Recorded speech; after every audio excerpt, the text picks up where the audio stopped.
pulis na mas gwapo kay Kobe? At dahil nga palagi kong nakikita sa aking feed itong si Kobe, Mavi, Kailin at Carmina, makikisawsaw na rin tayo kung sino ba talaga ang gwapo, si Mavi o si Kobe. Pero bago yan, share ko muna itong eksena na ito sa border ng Greece at North Macedonia sa ating Balkan Moto Adventure last July. Napakainit ng panahon, 43 degrees. Naawa sa amin itong immigration officer, kaya pinapapunta niya kami doon sa may lilim.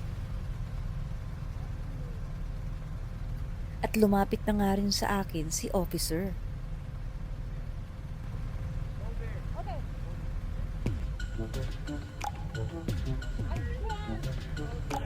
So ayun na nga, sinong mas gwapo para sa inyo? Si Kobe, Mavi o si Pulis?